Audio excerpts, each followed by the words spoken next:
be your dreams.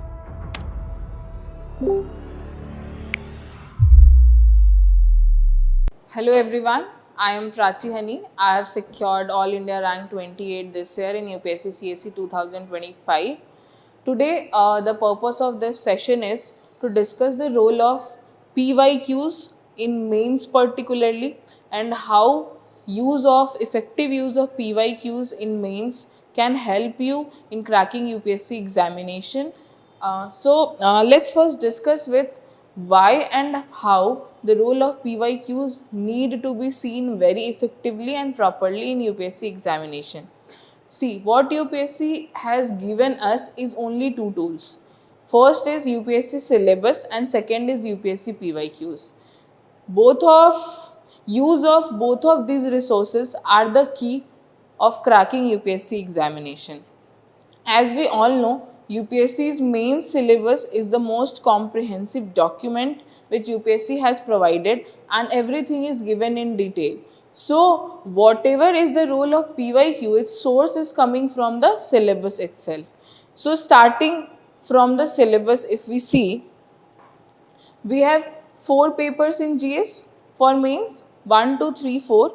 In each paper, there are different sections from which questions are asked. Coming to the paper 1, we have in paper 1 we have art and culture, history, modern, ancient, medieval, society, and Indian geography. And you will see when you read when you read syllabus very effectively, you will understand that topics which are provided, questions are getting repeated from the same topics. Like themes are the same, questions language can be different. So if there is something which is very predictable in UPSC preparation, is the way we prepare for the mains, and it is very effective way of preparing for the mains. Now coming to the syllabus of paper 1, हम अगर ये देखें कि जो भी इसमें mention कर रखा है यूपीएससी ने, यूपीएससी उसी के इन एंड अराउंड क्वेश्चंस पूछती है. Now the depth of asking questions and the variety of asking questions can be different, and वो रोल हमें PYQs से पता चलता है. सो आई रिक्वेस्ट कि जब भी आप यूपीएससी मेंस की प्रिपरेशन स्टार्ट करें, इनिशियल डेज में please read syllabus very effectively. उसको आप एक बुक के जैसे पढ़ें, एक अलग सब्जेक्ट के जैसे पढ़ें. जब आप बार बार सिलेबस को पढ़ेंगे तो आप ये पाएंगे कि आपका क्लैरिटी ऑफ थॉट्स आ रहा है ये समझने में कि what UPSC is trying to demand from us. तो जब आप सिलेबस को बार बार पढ़ेंगे तो आप बेटर वे में चीज़ों को, कॉन्सेप्ट को एब्जॉर्ब भी कर पाएंगे. एंड जब हम ये देखते हैं कि करंट अफेयर्स में भी पर्टिकुलरली क्या चीज़ें इंपॉर्टेंट हैं, क्या छोड़नी है, तो जब जितनी बार हम सिलेबस को रिवाइज करेंगे उतनी वो चीज़ें हमारे दिमाग में स्टिक हो जाएंगी कि हमारा फोकस एरिया क्या होना चाहिए. So after reading syllabus, we get initial start that what UPSC is demanding from us. Now, how UPSC is demanding from us is the role of PYQs, where we see that, for example, first topic which is written in paper 1 is salient aspects of art forms, literature and architectures from ancient to modern times. See, this is very diverse and very in-depth topic, because now art forms can be many. So do we need to put effort on all the aspects, or do we need to read everything in detail? Now PYQs will tell us. जब आप paper 1 का PYQ उठाएंगे, specially art and culture का, तो आप देखेंगे कि UPSC का फोकस कुछ एरियाज में पर्टिकुलरली बहुत ज़्यादा है. से टेम्पल आर्किटेक्चर हो गया, इंडस वैली सिविलाइजेशन हो गया, देन संगम पीरियड हो गया. तो we need to focus more on those aspects because वहाँ से themes are repeated every year. I will show you examples for this.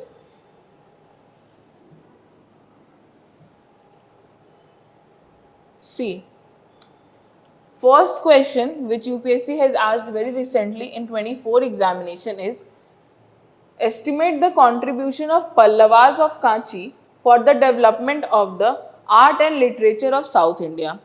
See, I told you कि South Indian kingdoms पे UPSC का focus बहुत ज़्यादा है. तो यहाँ से हमें ये हिंट मिला कि जो भी साउथ इंडिया के प्रोमिनेंट किंगडम्स हुए हैं जिनका इम्पैक्ट बहुत ज़्यादा लार्ज रहा है, we need to focus on different dimensions of art and culture of those dynasties. For example, after Pallavas in the same year they asked question on Cholas. See, read the question. Though the great Cholas are no more, yet their name is still remembered with great pride because of their highest achievements in the domain of art and architecture. Comment. What we observed from both this question, first question mein they asked the same question for Pallava dynasty, and in the next question they asked for Chola dynasty. So when we are going to cover these topics, हमारा focus ये होना चाहिए कि अब there are now very less chances same Cholas and Pallavas will be repeated, but now what we can learn from this कि हमें ये similar अपना तैयारी करना है, अपने notes बनाने हैं different dynasties को लेके. For example, you can make on Chandelas, Guptas, Mauryas, because अब ये possibility है कि अगर ये पूछ लिए तो next UPSC का focus different other dynasties पे हो सकता है जो कि pan India भी prominent रहे हैं. Okay, so this is the way how you have to analyse PYQ. उनका फोकस कहाँ पे है, कौन सी चीज़ें उन्होंने पूछ ली, कौन सी चीज़ों की प्रोबेबिलिटी है कि वो पूछी जा सके in the same theme, because you see theme is same, contribution in art and architecture, whether it is from Cholas or it is from Pallavas. So this way you will see repetition in similar repetition of themes is very high, be in art and architecture, modern history or any other part of history. See, don't leave any topic in mains examination. I am telling particularly this thing with respect to post independence and world history. I agree that if when we see PYQs, we see that there has been reducing tendency of asking questions from these areas, but you cannot skip even 1 10 marker or 15 marker questions. So for these areas also, world history, जो भी topics repeat हुए हैं आप उनके notes बना लीजिए and read them like a story, ताकि अगर कभी भी यूपीएससी का ये हुआ कि आज इस साल ये वाली चीज़ हम पूछ देते हैं तो you will be able to write a 10 marker और 15 मार्कर आंसर. जैसे उन्होंने मेरे वाला जो 25 अटेम्प्ट था उन्होंने फ्रेंच रिवॉल्यूशन के रिगार्डिंग क्वेश्चन पूछा. Now if you see world history, आप देखेंगे कि थीम्स उनके बहुत लिमिटेड है जिस पे वो क्वेश्चंस पूछ रहे हैं. French revolution, American revolution, Russian revolution, renaissance period and somewhere Vietnam Wars and other Wars. तो आप इनको एक अच्छा स्टैटिक नोट्स बनाएं एंड इसको पढ़ें, and that is the role of PYQ where you are now limiting yourself and channelizing yourself in the direction in which UPSC is asking question. So in this way you can analyze history wala part and art and culture wala part in paper 1. Now coming to other part, if we see syllabus, next part in paper 1 is society. See, society's question are very dynamic in nature. You cannot expect that these are the topics given और उससे direct questions आ जाएं, ठीक है. But what we can do, see, what are the topics given in society paper? Salient features of Indian society, diversity of India, role of women and all other topics. You need to have a static notes ready on each word, and now you can see from PYQs कि वो किन किन dimensions में question पूछ रहे हैं. For example, अगर कभी उन्होंने विमेन का रोल पॉलिटिकल स्फेयर में पूछा तो देयर आर चांसेस कि अब वो इकोनॉमिकल स्फेयर और अदर स्फेयर में क्वेश्चन पूछें. तो हमें ये चीज़ें पॉइंट में माइंड में रख के नेक्स्ट जो हमारा अटेम्प्ट आने वाला है उसके लिए हम कैसे डिफरेंट डायमेंशंस जनरेट करें एंड नोट्स को डायनेमिक बनाएं, हमें ये सोचना है.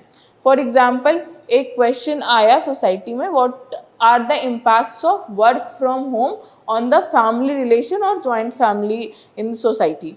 नाउ जितनी भी चीज़ें अब नई आ रही हैं, अब आप उसके ऊपर ये सेम क्वेश्चन प्रिपेयर कर सकते हो.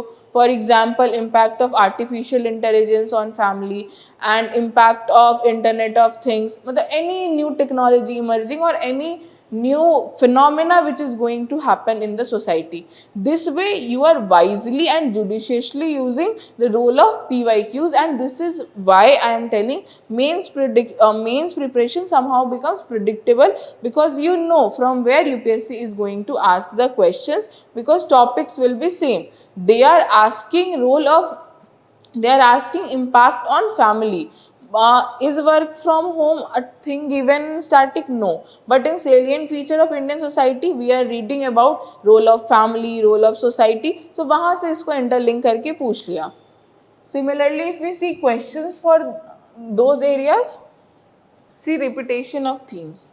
First question, has caste lost its relevance in understanding the multicultural Indian society? Elaborate your answer with illustrations. Second, why is caste identity in India both fluid and static? Common theme is caste, but now we have to understand how UPSC is evolving the way it is asking the question.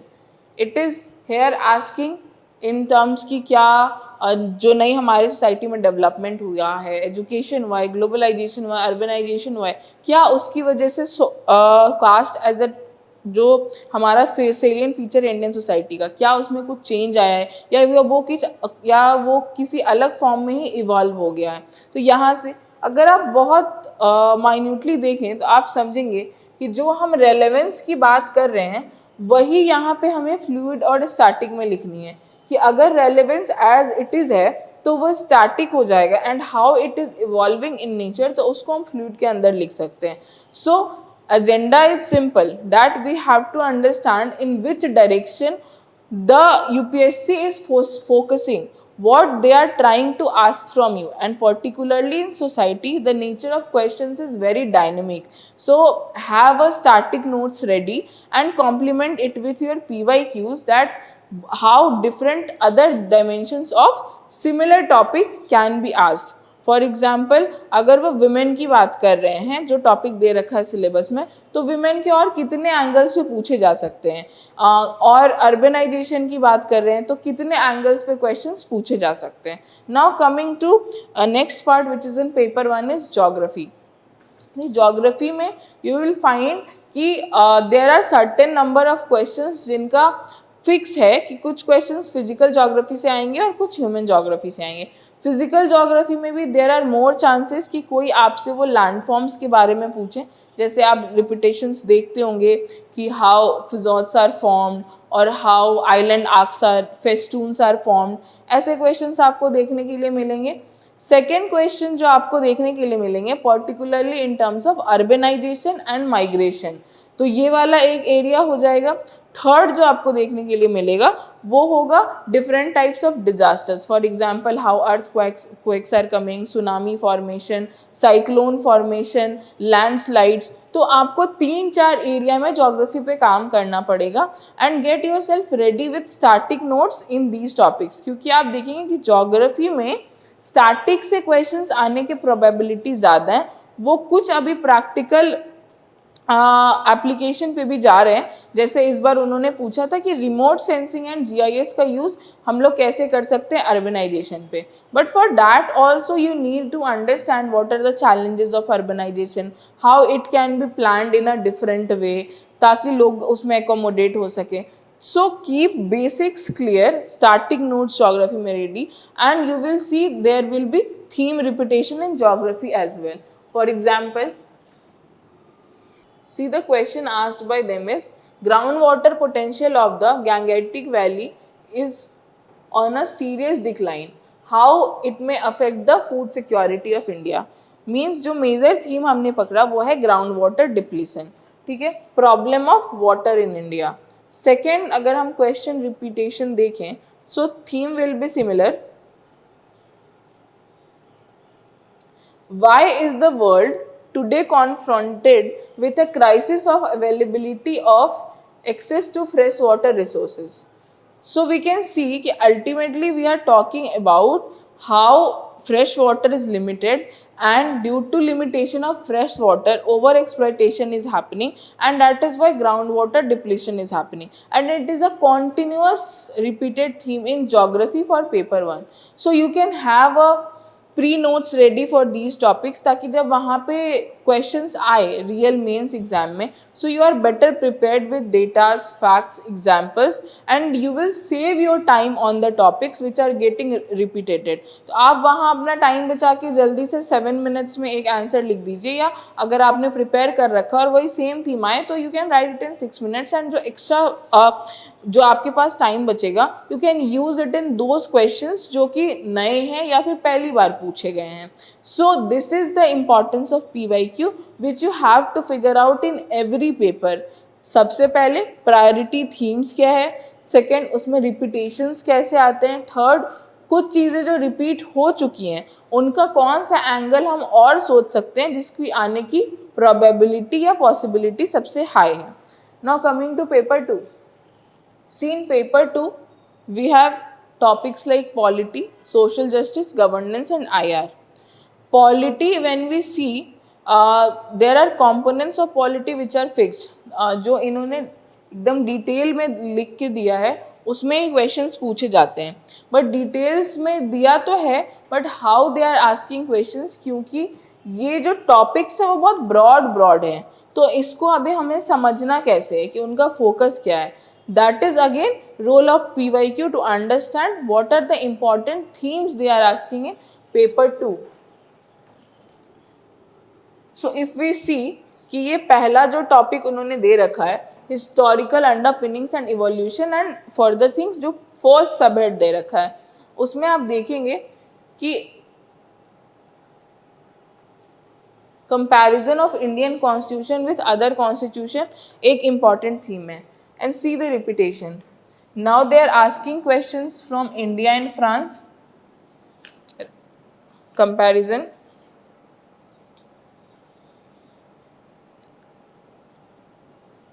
Then again, what can France learn from Indian Constitution? Then India and US. So you see, अब हमारे पास क्या scope खुल गया कि उन्होंने US पूछा, France पूछा, and they asked from other countries also. तो जो मेजर कंट्रीज हैं हम उनके साथ नोट्स बना लेंगे, जैसे Japan, Australia, Canada, south Africa, ताकि उनकी पॉसिबिलिटीज़ अब बढ़ गई ना पूछने की कि अब वो आगे और कौन सी कंट्रीज पूछ सकते हैं, क्योंकि उन्होंने बस इतना लिखा हुआ है comparison of Indian constitution from other constitution. So area is very wide कि अब वो कोई सा भी कंट्री का पूछ सकते हैं, बट यहाँ से अगर हम इसको सोर्स मैपिंग करें तो हमें समझ आएगा कि जिस भी कंट्रीज से इंडिया ने मेजरली अपने कॉन्स्टिट्यूशन में कंपोनेंट्स को बोरो किया है, जो आप पढ़ते भी होंगे कि हमने फंडामेंटल राइट्स यहाँ से बोरो किया है, ड्यूटीज़ यहाँ से बोरो किया है, उन कंट्रीज़ पे फोकस ज़्यादा है जहाँ से हमने मेजर थीम्स, तो वही मेजर थीम्स हमने जो उठाई हैं, जो कंट्रीज़ के मैंने नाम बताए, आप प्लीज़ उनके नोट्स रेडी कर लें एंड यू विल फाइंड कि उनमें से ही कुछ आपको रिपीटेशन देखने को मिलेगा हर साल एग्जाम में। Second, similarly if we come on topics like union and state legislatures, conduct of business and salient features of representation of people's act, तो representation of people's act आप देखेंगे कि हर साल उससे क्वेश्चन पूछे जा रहे हैं। क्वेश्चंस का थीम अलग अलग हो सकता है, पूछने का लैंग्वेज कि ये वाले फीचर्स बता दीजिए या ये वाले सेक्शन को डील कर दीजिए, but topic is same, representation of peoples act. So beforehand prepare notes on representation of people act in for both 10 marker और 15 marker based on the requirement। वहाँ जैसे क्वेश्चन पूछे जाए आप उसको वहाँ पे मोल्ड करके answer as per demand of question लिख सकते हैं। See representation of people act 1951,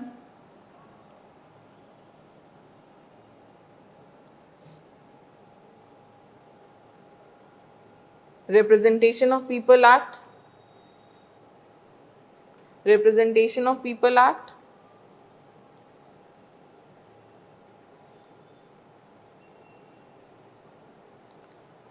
Similarly you can find कुछ टॉपिक्स ऐसे हैं जो हर ऑल्टरनेट ईयर या कॉन्सिक्वेंट ईयर्स में भी रिपीट होंगे। तो this is the way we can effectively channelise our mains preparation कि उन टॉपिक्स को ही क्यों ना high priority areas, high yielding areas में रखा जाए, जहाँ से हर साल क्वेश्चंस पूछे जा रहे हैं, तो आप उन पे बिफोर हैंड एक अच्छा नोट्स, इंट्रोडक्शन, बॉडी कंक्लूजन तैयार कर सकते हैं, डायग्राम्स का उसमें इंटीग्रेशन कर सकते हैं, ताकि जब आप लिखें तो even if you get 0.5 extra marks per question, it will add up to 10 to 15 marks, which will give you a very important edge in the mains examination. You can do the same exercise for all the other topics in the polity.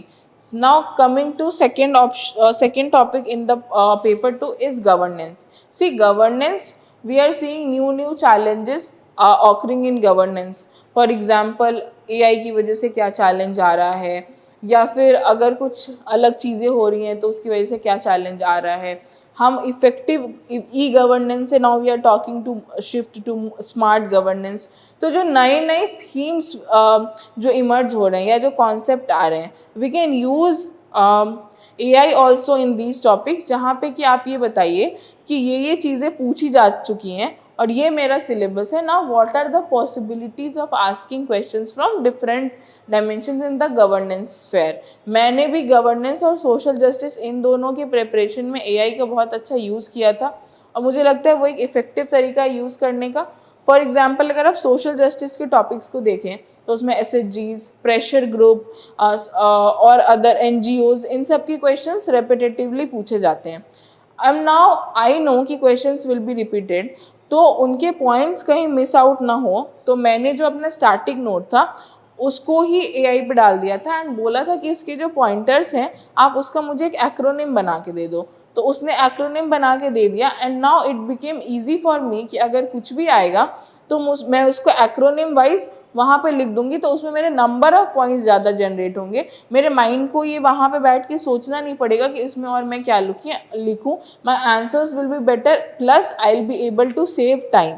So you can use role of PYQs in both governance and social justice in this way. Now coming to international relation. See, international relation में हम ये देख सकते हैं कि UPSC का focus किस side है, बट क्योंकि इंटरनेशनल रिलेशंस बहुत करंट अफेयर ओरिएंटेड आता है, so it's very hard to predict कि PYQs के रिपीटेड थीम्स आएंगे या नहीं. बट उसमें से हम ये देख सकते हैं कि UPSC अगर कोई हमारा जो नेबरिंग कंट्री है उसके साथ हमारा कुछ इशू चल रहा है तो UPSC ज़रूर पूछेगी. तो हमें एक ही रास्ता मिल गया कि नेबरिंग कंट्रीज़ के साथ कुछ हो रहा है तो हमें वो अच्छे से प्रिपेयर करना है. सिमिलरली कोई एक मल्टीलैटरल इंस्टीट्यूशन है जो बहुत ज़्यादा न्यूज़ में है, क्योंकि अगर आप देखेंगे तो UPSC ने पूछ रखा है, ब्रिक्स से क्वेश्चन पूछ रखा है, SCO से क्वेश्चन पूछ रखा है, G20, G7 सबसे क्वेश्चन पूछ रखा है. तो ये हमें एक और एंगल मिल गया कि जो भी मेजर इंस्टीट्यूशंस हैं अगर करंट में उनसे कुछ स्पेशल डेवलपमेंट या कुछ बहुत सिग्निफिकेंट रोल वो प्ले कर रहे हैं तो उनका प्रिपरेशन करना है. सेकेंड, उन्होंने इंटरनेशनल इंस्टीट्यूशंस ऑफ इम्पोर्टेंस लिख रखा है. तो अब इसमें तो इट्स नेवर एंडिंग कि हम कितनी चीज़ों को प्रिपेयर करें. बट उसमें जब आप PYQs देखेंगे तो देखेंगे उनका focus financial institutions like world bank, IMF and United Nations पे होता है. तो यूनाइटेड नेशंस और इन सब को हम प्रिपेयर कर सकते हैं and this is how you can navigate international relations because it is majorly focused from current affairs. तो आप इन थीम्स को लेके अगर करंट में कुछ चीज़ें चल रही हैं तो आप इसके अकॉर्डिंग नोट्स प्रिपेयर करके and you can write good answers in IR. Now coming to paper 3. See, if you see paper 3 you will find paper 3 is the most diverse paper, जहाँ पे कि हमारे पास नंबर ऑफ टॉपिक्स बहुत ज़्यादा हैं, subjects बहुत ज़्यादा हैं. We have economy, agriculture, disaster management, internal security, science and technology, environment, everything. Now how to use PYQs in paper 3. PYQs का रोल पेपर 3 में बहुत इंपॉर्टेंट होता है, स्पेशली दो टॉपिक्स में. First would be agriculture and second would be internal security. If we see repetition of PYQs in agriculture, we will see कि there are certain fixed topics like irrigation, PDS, buffer stock, doubling farmers income, उससे ही वो हर साल questions पूछते हैं. कभी इस topic से पूछ लेंगे, कभी इस टॉपिक से पूछ लेंगे। तो it's a very good way, क्योंकि एग्रीकल्चर हर साल 60 to 70 मार्क्स का आता है और वो बहुत सिग्निफिकेंट रोल प्ले करता है पेपर 3 की मार्किंग में। तो हम एग्रीकल्चर वाला पार्ट बहुत अच्छे से कर लेते हैं, उसके नोट्स अच्छे से बना लेते हैं, जहाँ पे हम डिफरेंट कमिटीज़, डेटाज, फैक्ट्स, उसके रिकमेंडेशंस डाल देते हैं। तो देयर आर हाई चांसेस कि वो क्वेश्चंस रिपीट हो जाएंगे। One important topic with being also food processing. आप देखेंगे हर ऑल्टरनेट ईयर में वो फूड प्रोसेसिंग के किसी एस्पेक्ट से क्वेश्चन पूछ रहे होते हैं। सो फूड प्रोसेसिंग और इन सब टॉपिक्स का हम बहुत डिटेल में नोट्स बना के उसको अच्छे से वैल्यू एडिशन, कि मुझे ये वाली चीज़ें क्वेश्चन आएंगी तो मैं ये वाला डायग्राम बना दूंगा, या फिर मैं ये वाला माइक्रो डायग्राम्स बना दूंगी, ये वाला ग्राफ बना दूंगी। It can be very well implemented in agriculture वाला पार्ट।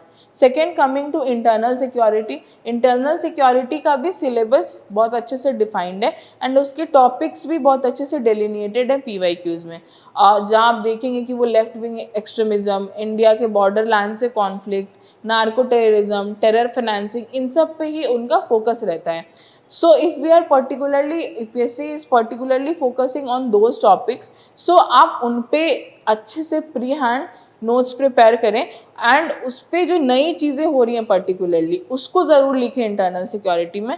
फॉर एग्जाम्पल इस बार क्वेश्चन आया था कि लेफ्ट विंग एक्सट्रीमिज्म के ऊपर क्वेश्चन था। So I wrote about government's target of eliminating left wing extremism by 2026। So it gives insight कि आप चीज़ों को करंट से कैसे लिंक कर रहे हैं स्टैटिक वाले पार्ट में, and this is the only part. इसी तरीके से आप करंट अफेयर को इंटीग्रेट कर सकते हैं and that will also make you answer look good and value added. So if we see paper 3, see major theme being inclusive growth, ठीक है। नाउ विल सी कि almost every year they ask question on inclusive growth. उसके language अलग हो सकते हैं, उसका parameters अलग हो सकता है, because inclusive growth has different components. So suppose if they are talking about inclusive growth, अब इंक्लूसिव ग्रोथ में हम लोग बहुत सारी चीज़ों की बात कर सकते हैं, education, health, finances, then farmers को मेन स्ट्रीम में लाना, सब कुछ। तो ये हमें समझाता है कि अब जो जो टॉपिक्स हैं उसके अंदर हम उसको हॉलिस्टिकली प्रिपेयर कर लें, क्या पता कभी उस पर ही क्वेश्चंस आ जाए। जैसे मैं आपको दिखाती हूँ, इसमें उन्होंने पूछ रखा है, examine the pattern and trend of public expenditure on social services in the post reforms period in India, to what extent this has been in consonance with achieving the objective of inclusive growth. Now see, we can match social services with inclusive growth. Now social services mein we can talk about education, health and other different parameters, financial inclusion, and वही सब component होते हैं inclusive growth के, ठीक है। तो ये specially यहाँ पे डाल के पूछ लिया, एंड अगर कोई भी क्वेश्चन इंक्लूसिव ग्रोथ का आता है तो आपको यही डायमेंशंस वहाँ पे भी जनरेट करने पड़ेंगे। लाइक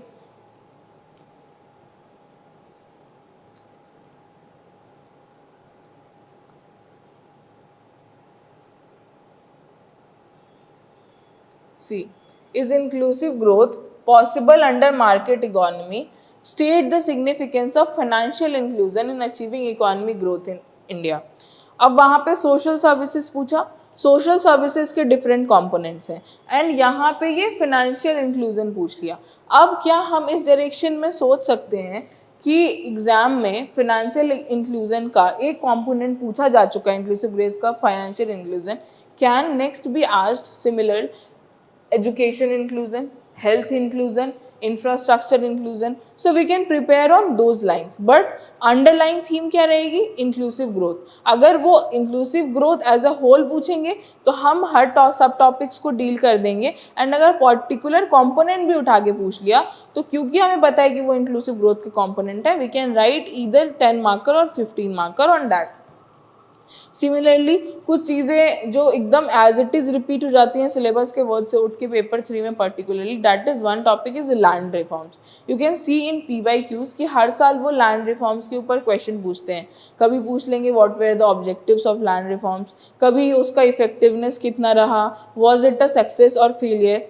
तो उन टॉपिक्स पे जो जो डायमेंशंस में लैंड रिफॉर्म्स पूछा गया है, आप उस पे नोट्स बना लीजिए और उसका आंसर राइटिंग का प्रैक्टिस कीजिए, एंड यू विल सी कि उससे रिलेटेड अगर 10 और 15 मार्कर के क्वेश्चंस आएंगे तो you will be better able to write good answers on those topics.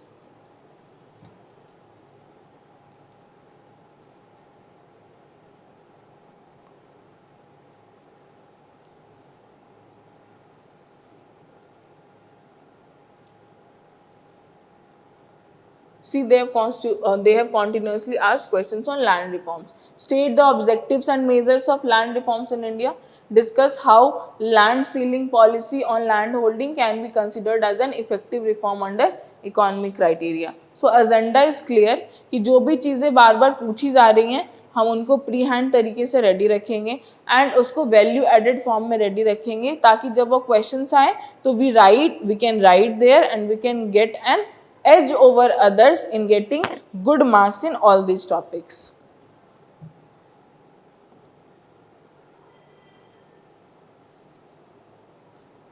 Similarly, other topics जो आएंगे इसमें that would be environment, science and tech and disaster management. You will see in disaster management whatever the major disasters are, वो उन पे questions पूछते हैं and previous year में आप देखेंगे कि कई डिजास्टर्स में उन्होंने सेंडाई फ्रेमवर्क वगैरह या एनडीएमए का गाइडलाइंस पर्टिकुलरली पूछ रखा है.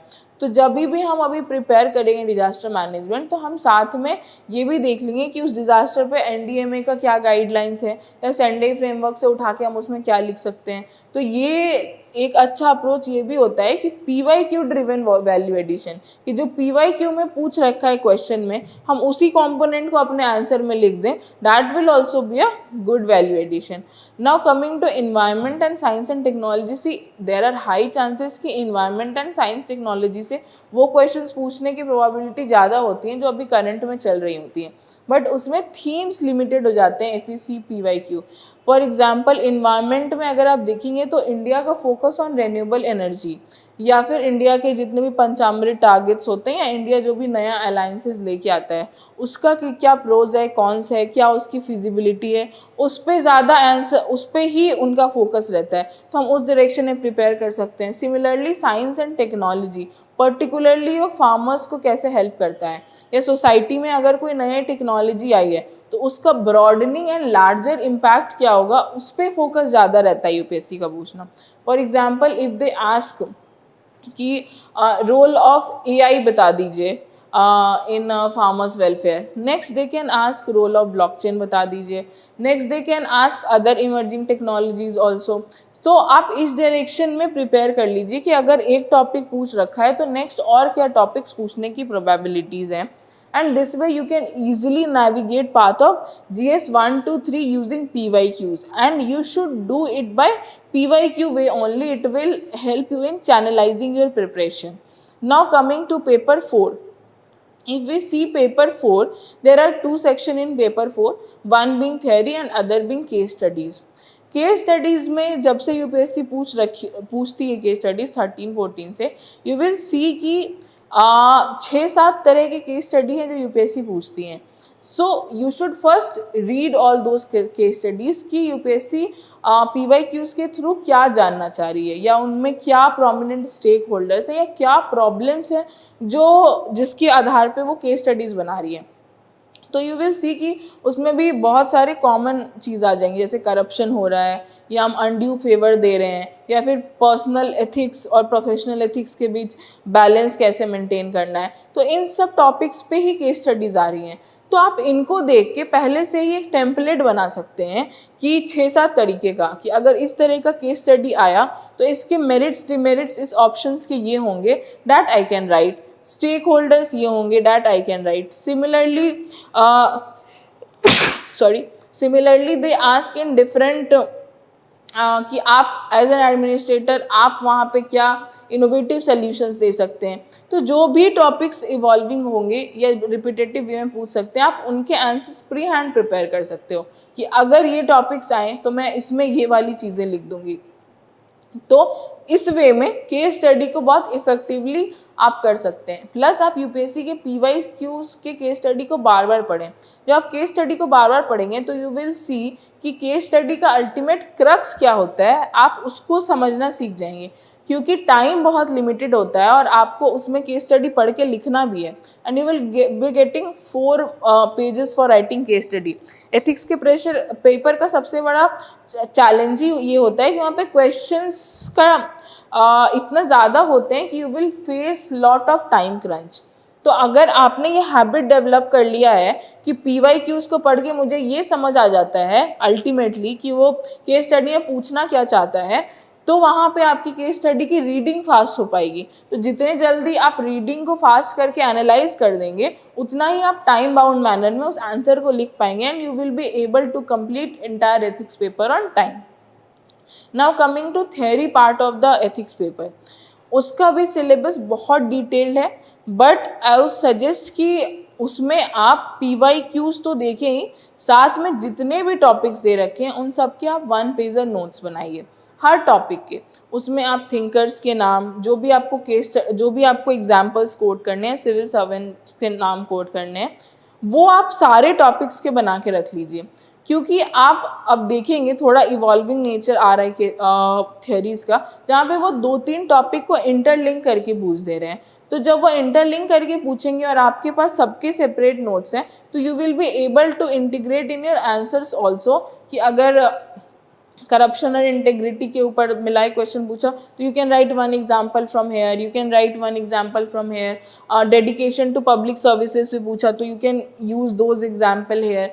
सो एथिक्स में पहले अच्छे से नोट्स रेडी करें, उसके बाद अब आप ये देखें कि PYQs में उनका फोकस एरिया क्या है, वो क्या पूछना चाहते हैं। तो आप वो देखें कि एथिक्स के क्वेश्चन इनिशियली ऐसे आते थे कि जो भी सब्जेक्ट में दिया हुआ है टॉपिक, वो उसका डेफिनेशन और उसके प्रोज कॉन्स ये सब पूछते थे। बट अब now question has evolved very much. अब उसमें भी आपका ethical use of AI, international financing funding में क्या चैलेंजेस आते हैं, उसके डिफरेंट एस्पेक्ट्स, तो ये पूछ रहे हैं। नाउ इशू इस कि अगर ऐसे टॉपिक्स आ रहे हैं तो फिर हम GS को एथिक्स वाला वोकैबुलरी कैसे दें। कि पॉइंटर्स आपको GS वाली जो प्रॉब्लम है, जो AI की प्रॉब्लम्स है, वहीं से जनरेट करने पड़ेंगे। वहाँ पे you can right in each pointers जो आपने जनरेट किए हैं कि यहाँ पे एथिकल इशू क्या आ रहा है, क्या will machine be able to understand the human emotions, क्या वहाँ पे नॉन पार्टिजनशिप इंश्योर होगी। तो points will be derived from GS but values will be written from ethics. And ये आपकी PYQ देख के प्रैक्टिस हो जाएगी कि नेचर ऑफ क्वेश्चंस कैसे इवॉल्व हो रहे हैं। Now if they have asked about ethical use of AI, they can ask about ethical use of other technologies also, तो आप उस डायरेक्शन में सोच सकते हैं। फिर अगर करप्शन पे क्वेश्चंस आ रहे हैं तो अब और क्या डायमेंशंस है जो पूछे जा सकते हैं। So repetition of themes, exact themes will be there, but nature of questions are evolving, तो आप उस डायरेक्शन में प्रिपेयर करिए। सेकेंड इंपॉर्टेंट पार्ट जो थ्योरी का आता है एथिक्स में, वो होता है कोर्ट बेस्ड क्वेश्चंस। तो ओवर द टाइम जब आप PYQs के कोर्स देखेंगे तो आप समझेंगे कि वो एक particular like how life should be, या what a citizen will do जिससे कि बेटर चीज़ें होंगी सोसाइटी में, अपनी हैप्पीनेस वर्सेस लोगों के कंटेनमेंट को कैसे बैलेंस करना है। इन थीम्स में पर्टिकुलर थॉट्स पूछे जाते हैं, वो थॉट्स वाले क्वेश्चन। तो आप बार बार उस PYQs को पढ़ें, तो इससे आप का एनालिटिकल थिंकिंग बहुत अच्छे से डेवलप होगा कि अगर मुझे थॉट्स वाले क्वेश्चन आए तो मुझे किन लाइन पे आंसर्स देना है। सो आई से कि जो मैंने पहले भी बोला कि mains is very predictable to prepare if we integrate both syllabus and PYQs, those are the only tool. So please use PYQs very judiciously, very effectively, along with integration of syllabus. One more topic which I would like to discuss is essay, role of PYQs in essays also. See now, all topics which are being asked in essay, all are philosophical in nature. But what is the role of PYQ? अगर आप देखेंगे तो philosophy में भी they focus more on वही happiness वाला side, how you be able to contribute better for oneself and society. तो codes similar बहुत बार आ जाते हैं और उनका जो अंडरलाइंग मीनिंग होता है वो सेम होता है। तो आप PYQs को ही प्रैक्टिस करें एस्से में। यूपीएससी के जो PYQs पूछें आप उन पे ही एस्से लिखें। If you right 5 to 6 essays you will understand कि कौन से सेम ही डिफरेंट टॉपिक्स में आप सेम पॉइंटर्स जनरेट कर देंगे और उसका जो एसेंस है वो उसके अकॉर्डिंग मोल्ड हो जाएगा, बट जो हमारा डिमांड है वो भी पूरा हो जाएगा। Example, if we talk about happiness, so happiness can be in in different form. Similarly, if they ask suppose next ki what is meaning of life in your life, so you can add one component of happiness also there. So अगर आप different PYQs को कर लेंगे तो इससे you will be in a better position to write essays also, क्योंकि आपको पता होगी कि मुझे टॉपिक्स में फिलोसफिकल एसे में पॉइंट्स कहाँ से जनरेट करने हैं and that can be replicated in different parts, different essays. तो यहाँ से that will be of utmost help. So I would suggest कि जैसे मैंने डिस्कस किया है हाई रेपिटेटिव थीम्स, उनको कैसे यूज़ करना है, उसके अकॉर्डिंग पे कैसे हमें नोट्स प्रिपेयर करना है, that is the real use of PYQ. So please integrate both syllabus and PYQs in your mains preparation, and that will help you in achieving the desired UPSC selection which you want. But if you will not see how PYQs are being asked and not write PYQs answers in your test answers, so it will be very difficult. It will be like you are just reading things and not analyzing how UPSC wants you to answer the questions. So please integrate syllabus and PYQs in your preparation, and you will be in a very good and comfortable position to secure very good marks in your mains examination. I wish all of you very best wishes for your UPSC attempt, and may you all achieve the desired rank and selection in the UPSC. All the very best.